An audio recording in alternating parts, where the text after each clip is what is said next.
আমরা সকলেই জানি R15 বা এই রিলেটেড স্পোর্টস সেগমেন্টের বাইকের কিন্তু সেন্টার স্ট্যান্ড বা ডাবল স্ট্যান্ড থাকে না। তো এই টাইপের বাইকগুলোর যখন আমরা চেন লুপ করব অথবা চেনটা ক্লিন করব, এই টাইপের কাজে কিন্তু আমাদের সেন্টার স্ট্যান্ডের প্রয়োজন হয়। কারণ আমরা যখন চেন লুপ করব তখন বাইকটা যখন স্ট্যান্ডের উপর কাজ করতেছি বা লিন করতেছি, তখন যেটা হয় দীর্ঘদিন আমরা যদি বাইকটা এভাবে লিন করতে থাকি তাহলে আমাদের বাইকের স্ট্যান্ডের কিন্তু দীর্ঘস্থায়ী ক্ষতি হবে। অর্থাৎ বাইকটা এখন যে অ্যাঙ্গেলে লিন হয়ে আছে এর থেকে আরো বেশি অ্যাঙ্গেল হয়ে থাকবে দীর্ঘদিন যদি আমরা এই প্রসেসটা ফলো করতে থাকি। তো এই কাজটি সহজ করার জন্য আমি একটা স্ট্যান্ড কিনেছি খুব রিসেন্ট। এটাকে বলে মেইনটেনেন্স স্ট্যান্ড অথবা এটাকে আমরা প্যাডক স্ট্যান্ডও বলতে পারি। প্যাডক স্ট্যান্ড বলে বেশি চেনে মানুষ। তো এটার মাধ্যমে কিন্তু আমরা এই বাইকটা সোজাসুজি ভাবে সেন্টার স্ট্যান্ডের মতো করিয়ে রাখতে পারবো। তো এই স্ট্যান্ডটা কিনতে আমার বহুত প্যারা খাইতে হয়েছে বলা যায়। পুরা বগুড়া শহরের অলিতে গলিতে থাকা সকল শোরুম সব খুঁজে না পেয়ে অবশেষে আমি ঢাকা থেকে অনলাইন অর্ডার করে এটা কিনলাম আর কি।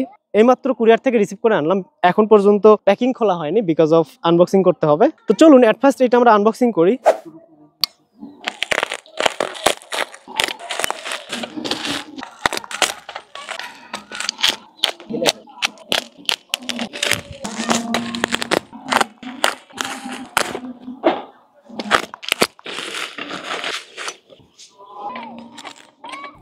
তো here is the final look of this paddock.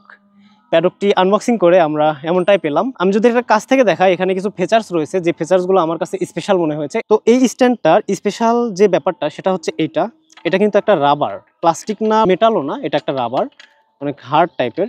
এটাকে আমি স্পেশাল এজন্যই বলতেছি বিকজ অফ এটা যদি মেটাল হইতো তাহলে অনেক অনেক প্রবলেমে পড়তাম আমরা। সাপোজ এটা যদি মেটাল হইতো তাহলে আমাদের বাইকের যে প্রবলেমটা হইতো, এই যে সুইং আর্ম দেখতেছেন এই নিচের অংশে কিন্তু ধীরে ধীরে স্ক্র্যাচ পড়ে অনেক বাজে একটা লুক হয়ে যেত, যেটা দেখতে খুবই বিশ্রী লাগে। এই সুইং আর্মে আসলে স্ক্র্যাচ পড়ে যায় মেইন কথা। তো এই স্ক্র্যাচ না পড়ার জন্যই মেইনলি আমার এটা কেনা, বিকজ অফ এই রাবারের কারণে কিন্তু স্ক্র্যাচ পড়বে না।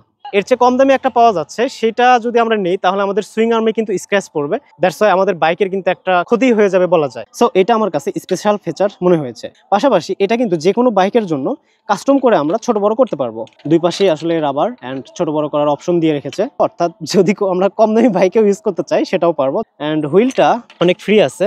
এই স্ট্যান্ডটা আসলে আমরা এর আগে কখনো লাগাইনি, এবারই ফার্স্ট টাইম লাগাবো। দেখা যাক একা একা কতদূর কি করা যায়।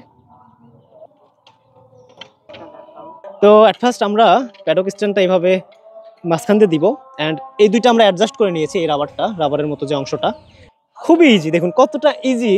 জাস্ট এটা ধরে নিচ দিকে চাপ দিলেই হয়ে যাবে, বুম। খুব ইজিলি কিন্তু সেন্টার স্ট্যান্ড হয়ে গেল এই প্যাডক স্ট্যান্ডটির মাধ্যমে। তো এইটা হচ্ছে প্যাডক স্ট্যান্ড লাগানোর পর আমার বাইকের ফাইনাল লুক। দেখতে পাচ্ছেন বাইকের সাইড স্ট্যান্ড করে যে লুকটা দেখা যায় তার থেকে অনেক ভালো লাগতেছে। আই হোপ আমার পার্সোনালি বেটার লাগতেছে, আর কার কীরকম লাগতেছে জানি না। আমি যদি পুরো বাইকটা একদম ঘুরিয়ে দেখাই তাহলে আপনারা ভালোভাবে বুঝতে পারবেন। আফটার লুক প্যাডক স্ট্যান্ড লাগানোর পর বলা যায় বাইকটা আজকেই ফার্স্ট সেন্টার স্ট্যান্ডের মতো স্বাদ পাইলো। এর আগে কখনোই এরকম সেন্টার স্ট্যান্ডের স্বাদটা পায়নি। হোয়াটএভার, এটা লাগানোর উদ্দেশ্য জাস্ট সৌন্দর্য না, এটা লাগানোর উদ্দেশ্য হচ্ছে বাইকের টুকটাক মেনটেনেন্স করা। আমার বাইকের চেইনের অবস্থা দেখুন কতটা বিদঘুটে বিশ্রী হয়ে গেছে। তো এই চেইনটা আমি ক্লিন করি না জাস্ট বিকজ অফ আমার বাইকের কোনো সেন্টার স্ট্যান্ড নাই।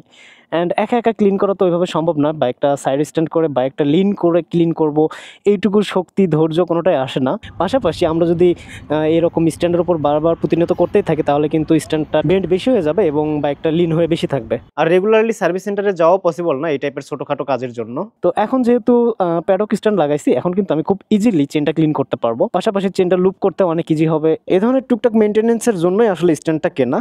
আমি যেহেতু বাসায় নিজেই টুকটাক মেনটেনেন্সের কাজগুলো করে থাকি, দ্যাটস ওয়াই আমার ক্ষেত্রে এই জিনিসটা খুব প্রয়োজনীয় ছিল। আই হোপ এই প্যাডক স্ট্যান্ডটি লাগানোর ফলে আমার বাইক মেনটেনেন্সের যে ব্যাপারগুলো রয়েছে এই কাজগুলো করতে অনেক সুবিধা হবে। যারা স্পোর্টস বাইক ওন করেন তারা এই ধরনের একটা স্ট্যান্ড রাখতেই পারেন মাঝে মধ্যে বাইকের ছোটোখাটো মেনটেনেন্স করার জন্য। তো এই ছিল প্যাডক স্ট্যান্ড লাগানোর কিছু সুবিধা। আই হোপ ভিডিওটি আপনাদের ভালো লেগেছে। ভিডিওটি ভালো লাগলে অবশ্যই বাইক ক্যানভাসের সাথেই থাকবেন অ্যান্ড পরবর্তী ভিডিও দেখার আমন্ত্রণ জানিয়ে আজকে এখানে বিদায় নিচ্ছি। Till then stay tuned, be happy, আল্লাহ হাফেজ।